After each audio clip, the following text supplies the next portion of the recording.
दोस्तों, क्या ईरान का न्यूक्लियर पावर होना भारत के लिए भी खतरा हो सकता है? जैसा कि अभी हम जानते हैं कि इजराइल और ईरान का जो कॉन्फ्लिक्ट है उसके बिल्कुल सेंटर में अगर कोई चीज है तो वो है ईरान का न्यूक्लियर प्रोग्राम, जो कि यूएसए भी नहीं एक्सेप्ट करना चाहता और इजराइल के तो अपने आप में एग्जिस्टेंस के लिए भी एक बहुत बड़ा खतरा है अगर ईरान के पास में न्यूक्लियर वेपन आ जाते हैं। बट वहीं दूसरी तरफ अगर हम इंडिया की बात करें तो हमारे लिए कहीं ना कहीं ईरान की न्यूक्लियर पोजीशन को अगर हम कंसिडर करके चलें तो वो भी एक खतरे से कम नहीं है।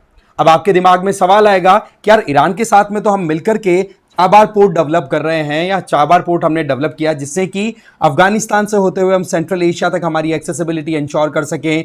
तो ईरान के पास में अगर न्यूक्लियर वेपन होंगे तो ईरान अपनी खुद की सेफ्टी के हिसाब से तैयार करेगा ना, वो हमारे लिए कैसे खतरा हो सकता है। पर यहां पर एक पेच है, सिंपल सा मैं एक वर्ड यूज करूंगा, that is a Q Khan network. यह ऐसा नेटवर्क है जिसमें पाकिस्तान के न्यूक्लियर साइंटिस्ट ए क्यू खान ने वेस्टर्न कंट्रीज से न्यूक्लियर टेक्नोलॉजी चुराई और पाकिस्तान को न्यूक्लियर वेपन दिए, और वही न्यूक्लियर वेपन फिर बाद में अपनी डेवलप करने की जो टेक्निक्स थी उसको ईरान के साथ भी शेयर किया गया था साइलेंटली, और साथ ही साथ नॉर्थ कोरिया को भी दिया गया था। तो ऐसे में आपने यूएसए की तरफ से कई ऐसे स्टेटमेंट सुने होंगे कि ईरान और आपके मतलब पाकिस्तान को छोड़ करके ईरान और नॉर्थ कोरिया को तो उससे एक एविल एक्सिस के नाम पर भी कंसिडर किया जाता है कि भाई ये तो बहुत ही खतरनाक देशों का एक ग्रुप है। और पाकिस्तान में तो आपको पता है कि न्यूक्लियर वेपन है, उनको लेकर के हमें कितनी धमकियां मिलती रहती हैं। तो ऐसे में अगर न्यूक्लियर वेपन अब ईरान के पास भी आ गए ना तो वो फिर एग्जैक्टली ऐसा ही कुछ करेगा जो पाकिस्तान कश्मीर में कर रहा है। तो कश्मीर को लेकर के जो वल्नरेबिलिटीज है ना वो हमारे लिए साफ साफ एक इशारा करती हैं कि ईरान के पास में न्यूक्लियर वेपन का होना हमारे लिए खतरे से कम नहीं होगा। और इसी के चलते आप देखो कि पाकिस्तान तो एक ऐसा देश जिसका खुद का न्यूक्लियर प्रोग्राम है, न्यूक्लियर वेपन है, और ईरान वो है जो अपने प्रोग्राम पे काम कर रहा है एक तरीके से छुपा करके कि हाँ जी हम तो सिविल न्यूक्लियर प्रोग्राम पे काम कर रहे हैं, बट सही मायनों में मिलिट्री वेपन भी अपने डेवलप करता चला जा रहा है। अब ईरान क्या करता है आपको पता है ना, कि पैलेस्टीन का नाम लेकर के लगातार इजराइल से लड़ाइयां करता रहता है और अपने प्रॉक्सीज जो हैं चाहे हमास हो हिजबुल्ला हो उनके थ्रू अपना अटैक कंटिन्यू करता रहता है, इजराइल को सेटल डाउन नहीं होने देता। तो ऐसे में ईरान के पास में न्यूक्लियर वेपन होना इजराइल के लिए एग्जिस्टेंशियल थ्रेट हो सकता है। वहीं दूसरी तरफ ईरान की बैकिंग के बेसिस पे चलने वाले जो भी टेररिस्ट ग्रुप्स हैं उनमें से एक है हमास। हमास की रीसेंट टाइम में अगर देखें तो हमारे पास में सीधा मैनिफेस्टेशन है कि हमास अभी रीसेंट टाइम में कश्मीर में भी अपनी प्रेजेंस दिखा चुका है। तो यहां पर हमें यह चीज बिल्कुल क्लियर करनी होगी कि ईरान के पास में अगर न्यूक्लियर वेपन डेवलप हो गए तो वो भारत के हित में तो कभी नहीं होंगे, क्योंकि ये जो इस्लामिक यूनिटी या स्ट्रेंथ की बात करके ये कंट्रीज कहीं ना कहीं इंडिया और इजराइल के लिए खतरा बनते चले जा रहे हैं, वो चीज अगर इग्नोर कर दी गई तो हम कहीं ना कहीं नुकसान में ही रहेंगे आने वाले टाइम पर। तो ईरान के पास में न्यूक्लियर वेपन हमारे पास में रहना वाकई में खतरे वाली बात है। कैसे कैसे ये लिंक्स जुड़े हुए हैं और डिटेल में मैं बताऊंगा, साथ ही साथ ये एक्यू खान नेटवर्क का क्या मैकेनिज्म है ये भी मैं आपको पूरा डिटेल में समझाऊंगा। बट आगे बढ़े उससे पहले एक तो आप मुझे टेलीग्राम पर फॉलो कर सकते हैं इस क्यूआर कोड को स्कैन करके। दूसरा, PWLIS की तरफ से प्रतिज्ञा दिवस के जो ऑफर्स हैं वो एक्सटेंड किए गए हैं, जिनमें आपको प्रतिज्ञा दिवस के ऑफर सब्सक्राइब करने हो तो कोर्स बाय करते टाइम पे PD1000 आपको ये कोड डाल देना है, जिससे कि आपको जो भी कोर्स चाहिए उसमें 1000 रुपीज की फ्लैट डिस्काउंट मिल जाएगा। इसमें 1 ईयर प्लान अगर आप सब्सक्राइब करते हो 2026 के हिसाब से तो इंग्लिश और हिंदी में डिफरेंट कोर्सेज हैं, इंग्लिश हिंदी और इंग्लिश में। 2 साल का प्लान हो तो सिमिलरली अलग अलग मीडियम के अकॉर्डिंग आपके पास में प्लान है। 3 साल का प्लान अगर लेकर के चलते हो, आप मानो कि आप कॉलेज गोइंग स्टूडेंट है, तैयारी पैरेलली करना चाहते हो, तो प्रारंभ है इंग्लिश में, जिसमें आप देखेंगे कि 3 साल का पूरा अच्छे से पैकेज आपको मिल जाएगा। ठीक है, अब देखो बात कुछ ऐसी है कि पाकिस्तान के पास में हथियार न्यूक्लियर वेपन होना और ईरान के पास में हथियार होना, सबसे पहला सवाल तो यह आता है कि आया कहां से। ये basically Pakistani nuclear scientist A Q Khan, ठीक है, इन्होंने स्मगलिंग की थी इस आइडिया की। आपको ध्यान हो तो नॉर्थ कोरिया के पास में तो मिसाइल टेक्नोलॉजी और पाकिस्तान के पास में न्यूक्लियर टेक्नोलॉजी, ये दोनों ने एक दूसरे के साथ शेयर करके अपनी एक न्यूक्लियर कैपेबिलिटी दोनों ने डेवलप कर ली। राइट, इस बात को लेकर के आप यहां तक समझिए कि 1980 के टाइम पर चाइना भी ऑब्जेक्शन किया करता था कि यूएसए की तरफ से जो कुछ भी पाकिस्तान को सहायता मिलती है वो बोला बिल्कुल ठीक नहीं है। उस टाइम के जो प्रेसिडेंट थे चाइना के, डेंग जियाओपिंग, उन्होंने तो ऑब्जेक्शन किया था कि भाई क्यों पैसे भेज रहे हो इधर पाकिस्तान में, इतना कुछ न्यूक्लियर वेपन इन्होंने डेवलप कर लिया, ये खतरा साबित हो सकता है। पर अमेरिका ने लगातार असिस्टेंस दी और ध्यान रखें कि यूएसए के लिए भी मजबूरियां हैं और पाकिस्तान के लिए भी मजबूरियां हैं, जिसके चलते ये दोनों देश एक दूसरे को छोड़ नहीं सकते। क्योंकि मिडिल ईस्ट में अगर पकड़ बनानी है तो यूएसए को ऐसा एक रिलायबल पार्टनर चाहिए या ऐसा पिट्ठू चाहिए जहां पर अपने एयरफोर्स को इनको डिप्लॉय कर सके और अपनी डिफेंस की एक्टिविटीज को रन करा सके। तो उसमें पाकिस्तान से ज्यादा बढ़िया बिकाऊ कोई देश मिलेगा नहीं यूएसए को।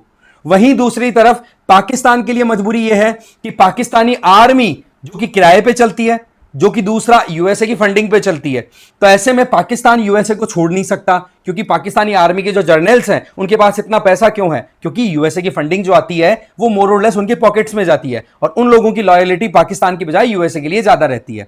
अब उन्होंने चाइना एक ऑल्टरनेट के तौर पे डेवलप किया है, बट डिफेंस और मिलिट्री पॉइंट ऑफ व्यू से देखें तो आज भी यूएसए को कोई भी पाकिस्तान को न्यूक्लियर या फिर कोई बड़ा डिफेंस एक्शन लेना हो तो पहले यूएसए जैसे पप्पा से अप्रूवल लेना जरूरी हो जाता है।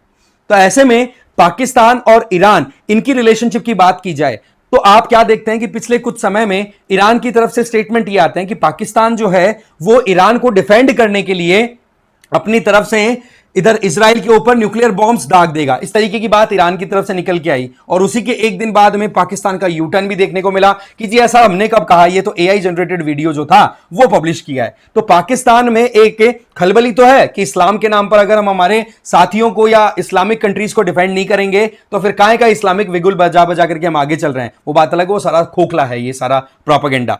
बट हुआ क्या है कि जिस तरीके से पाकिस्तान की न्यूक्लियर फैसिलिटीज हैं जिन पे मोर और लेस यूएसए हमेशा अपनी मॉनिटरिंग रखता है, वहां पर ऑपरेशन सिंदूर के दौरान जो इंडिया ने एयर स्ट्राइक की थी वहां पर न्यूक्लियर रिएक्शंस, न्यूक्लियर रेडिएशंस देखने को मिले, चाहे सरगोदा हो, नूर खान एयरबेस हो, जो कि मोर और लेस यूएसए के अंडर में बताई जा रही है। ये तो पाकिस्तान के कुछ एक्सपर्ट्स ने बिल्कुल ओपनली कह दिया कि यूएसए के अंडर में है नूर खान एयरबेस, क्या बात कर रहे हो, वहां पर पाक आर्मी को तो इवन अलाउ भी नहीं किया जाता कि वो घुस भी सके, इतना बुरा हाल है। मतलब पाकिस्तान का एयरबेस जो है ये मोर और लेस बिका हुआ सा मानो, वहां पर वो यूएसए की जमीन है, यूएसए ने वो जमीन खरीद ली और ऐसा ही कुछ यहां पर चाइना भी करता हुआ दिखाई पड़ रहा है। तो सिचुएशन ऐसी है कि पाकिस्तान मन से तो चाहता है ईरान को सपोर्ट किया जाए जिससे कि पाकिस्तानी आवाम खुश रहे, बट वहीं दूसरी तरफ ईरान को सपोर्ट करने जाए अगर पाकिस्तान तो यूएसए खुश नहीं होगा। क्यों? क्योंकि यूएसए ईरान को बिल्कुल पसंद नहीं करता।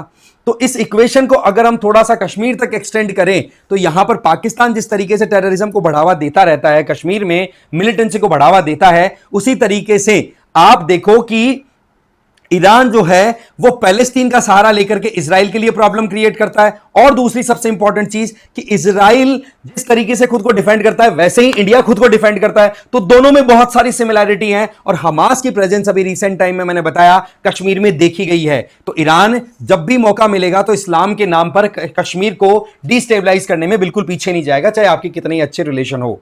तो ये सिचुएशन किस तरफ इशारा कर रही है कि इंडिया और इजराइल है ना, ये आज की सिचुएशन को देखते हुए दोनों एक ही पहलू की तरफ हैं। ऐसे में दोनों के बीच में एंगेजमेंट बढ़ रही है। उसी का नतीजा क्या हुआ कि इंडिया ने जब संघाई कॉर्पोरेशन ऑर्गेनाइजेशन में इजरायली एक्शन को डिफेंड, एक तरीके से क्या कहते हैं उसको, उसकी निंदा करने के लिए स्टेटमेंट देने की बात कही तो इंडिया ने मना कर दिया कि बोला हमारी तरफ से कोई स्टेटमेंट ऐसा नहीं है।